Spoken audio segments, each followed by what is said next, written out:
I'm Timothy Owase, the acting CEO of Kenya Film Commission. With me is the chairman of the Kenya Film Commission Board, Mr. Christopher Foot. This afternoon, we are gathered here to just have a conversation as far as the film industry is concerned. We recognize the importance of this particular industry, and we have a duty to see to it that the industry is growing, is developing, and we are able to create wealth out of this particular sector. There have been discussions within the media, both online and above the line, and the kind of discussions that we've had, in some instances, they've created confusion as who does what, especially on the role of Kenya Film Commission. So this afternoon, we are here to clarify and assert our position in the industry as a developing, promoting, and marketing agency or state agency set up by Kenya government. For us to execute this particular mandate, we have quite a number of programs that we've been running, we run, and we have future projections of what ought to be achieved as far as the growth of this particular industry is concerned. To start with, for you as a creative or as a journalist, you basically have a skill. And that skill, you didn't just acquire it. You basically either went through school or you worked under someone through mentorship. The Commission does exactly this. We market Kenya as a filming destination. We would like to see many films or many Kenyan film products exported. When that happens, we create jobs. You've heard government has actually put forth the Big Four.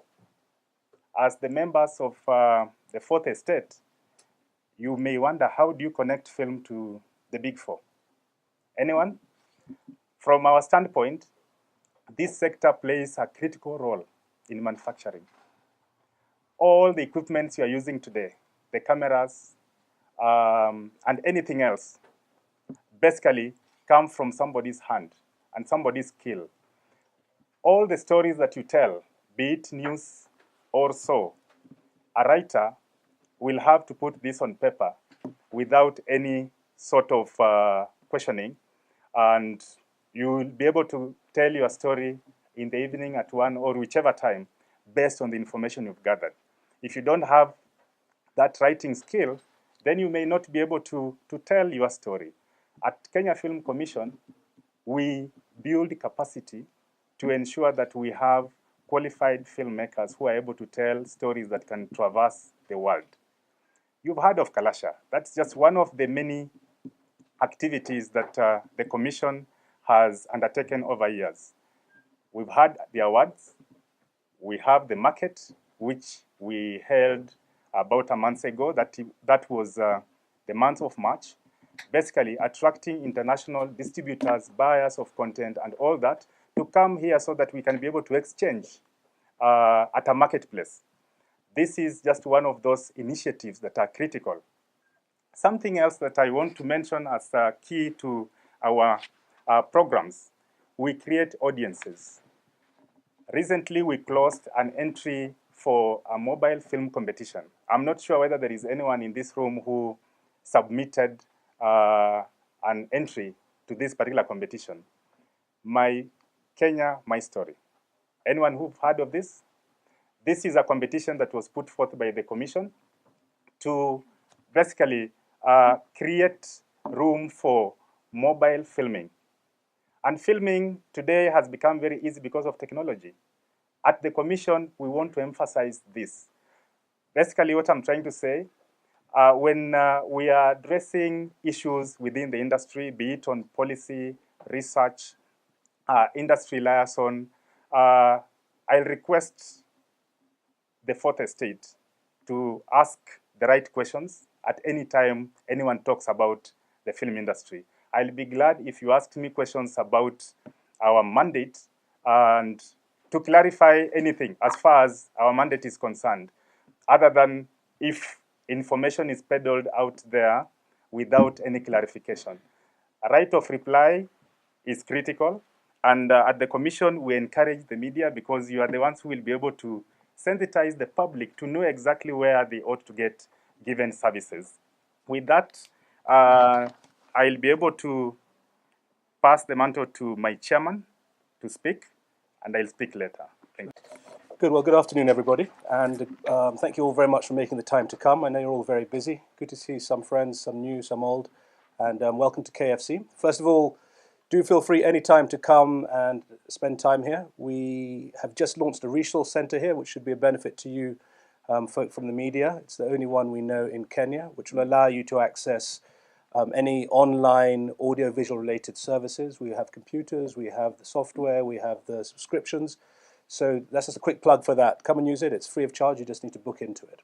That's one of the programs we're running. And of course, there's the directory, which we launched end of last year, which sets out all the various members of audiovisual and how to contact them. So it allows production houses, both internally and from overseas, to have access to you as well. So again, another program that we run. So please feel free to use those.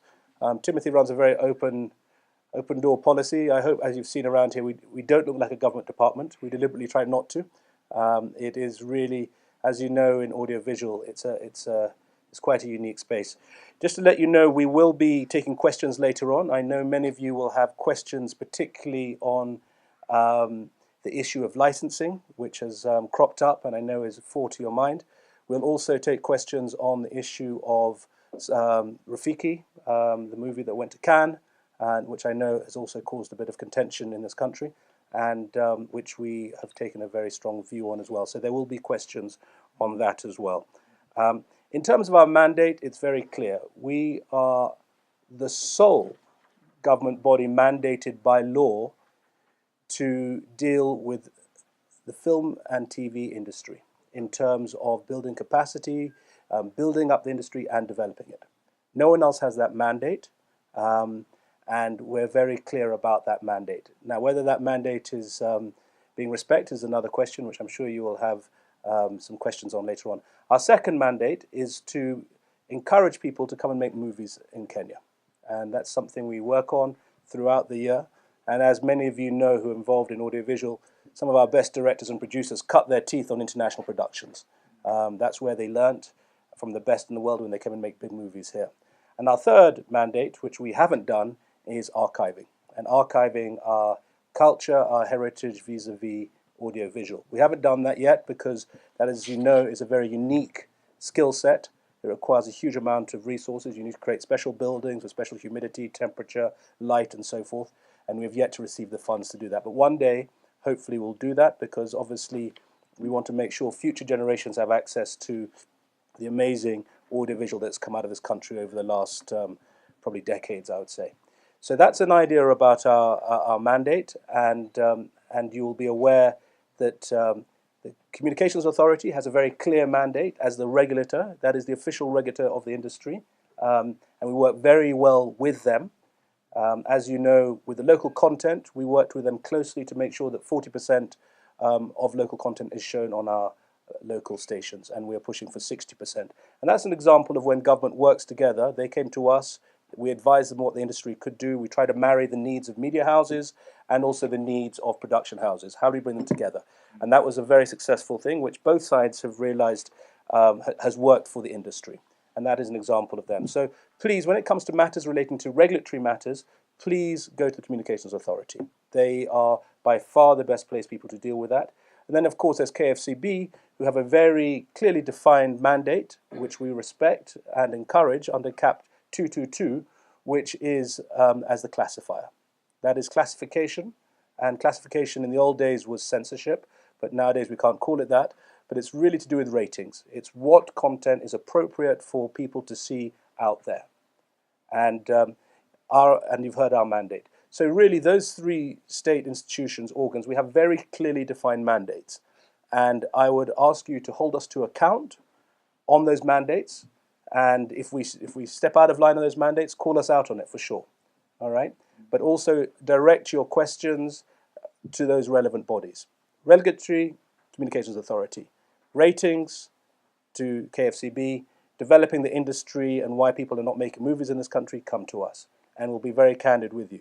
As many of you know me from other sectors, whether I was in media with you guys or in business, I'm very candid. I'm appointed at the leisure of the president. I can be here today and I can be gone tomorrow. But one thing I'm known for is being very frank and candid, and I won't give you any BS in terms of what the answer is. All right, so please, I'm very approachable. You can all have my mobile number. Call me anytime, and I'm there for that. In terms of some of the issues which Timothy has touched upon, I think let me deal first of all with the regular question that comes up about the national film policy. We have been regularly asked what has happened to the national film policy. We processed the national film policy over a year and a half ago, in fact 2 years ago as an institution. And we brought in stakeholders, we brought in KFCB, we brought in Communication Authority, we brought in countless other stakeholders from the industry, and we ended up with a film policy that we're all happy with. We then passed that on to our ministry, the Ministry of Sports, Culture and Arts, and eventually that ended up at the Cabinet Office. And the film policy has been at the Cabinet Office for quite some time now, but at this stage it's now beyond our influence at all. So any questions now regarding the film policy, kindly do follow up either with the ministry or with the Cabinet Office. KFC did its job over 2 years ago on that regard. So please, when people vent frustrations about where the film policy is, we washed our hands of it over a year and a half ago. And we handed it up to the ministry, we handed it to the Cabinet Office, where it's sitting there waiting for approval. And that, of course, we know where we are in the food chain, and we're not that far high up to influence Cabinet on that. So please do make your representations to those bodies to have that policy done. Basically, we're here to make sure that the creative economy blossoms, that there's space for the industry to blossom, and to make sure that there's an enabling environment for audiovisual to make money, create jobs, and drive many other factors like tourism and just the perception of the country. So that's kind of what we do, and we genuinely believe that with the right investment from government, the global multiplier is 1 to 6. For every dollar they give audiovisual, give the film commissions, we should be able to give $6 back to the taxpayer. So we're pushing for that. We do feel we are woefully underfunded, but I suspect every government department feels that. But really, as an economic pillar, as Timothy said, we align ourselves with manufacturing because film is an export. Ultimately, we've got 200 million Kiswahili speakers in the region who are looking for content. They are looking to buy content, and Kenya should be providing that content, and we should be exporting it. And we really believe in the way that Nigeria has employed 1 million people, Kenya could comfortably employ 600,000 people. In Nigeria, it's 3 or 4% of GDP. We believe we could go to 3% GDP quite comfortably with the right policies in place and with the right buy-in from other parties. So we do believe it's an amazing opportunity. On tourism, we 100% believe that film is the biggest driver of tourism in any country. It beats placing adverts with CNN. One film, take Frozen in Norway, 200% increase in tourism from one film. Lord of the Rings in New Zealand, 10% increase every year on one movie. Skyfall in Dubai, about 40-50% increase on one movie. I can give you examples of that. So we're trying to align ourselves now with tourism, saying film should be playing a pivotal role. And of course, as the body mandated with that, the Kenya Film Commission should be really working alongside those respective bodies. With respect to the second point, which is often mooted, is the idea of the film incentive. That really is our flagship project that we're working on and have been working on for the last year. In short, one of the main reasons why we are losing films, and when I say films, that covers TV shows and commercials to South Africa, has been that we do not have a tax incentive in place. They offer a 35% tax rebate, and of course that's very attractive. We trump them in every other regard in terms of culture, topography, our depth of crew, our security. In many other regards, we are a preferred destination. However, we do not have that tax rebate. We're working on that at the moment. We're meeting various people who will help us with that. It's a very specific area of skills. You have to be a tax lawyer, you have to be a film lawyer, you have to understand how Treasury works, you have to understand what Hollywood works, you have to understand what our local producers want as well. And we're hopefully going to be in a position to deliver a draft set of regulations within the year on that. And I genuinely believe that will be the most transformative thing that will ever happen to this country in terms of audiovisual, because it will include a package for our filmmakers, which means things like VAT off. It will mean no duty on your equipment and your camera equipment. It will mean tax and fiscal incentives for investors to invest in, local investors to invest in local productions. At the same time, it will give a rebate of sorts to international filmmakers who will then start making movies again in Kenya. And you just look at what happened with Black Panther. They spent over $250 million on production outside. You know, it was all done in a studio, unfortunately. The bits they did in Africa were a fraction of that. But, you know, if we can get productions like here because of a tax rebate, then we really are in the money. So that's what we're working on at the moment, and that is our biggest flagship project. And with that, an appeal really to the industry would be, if you've got any facts or figures that you think will help us put forward a persuasive argument to Treasury on that, please do come back to us with that. We are commissioning, we haven't done an update on the facts and figures in the industry since 2013. We'll be commissioning in the next 2 months a 2018 edition of all the facts and figures relating to the industry, which will be a backbone to that incentive. So please do come forward with that information.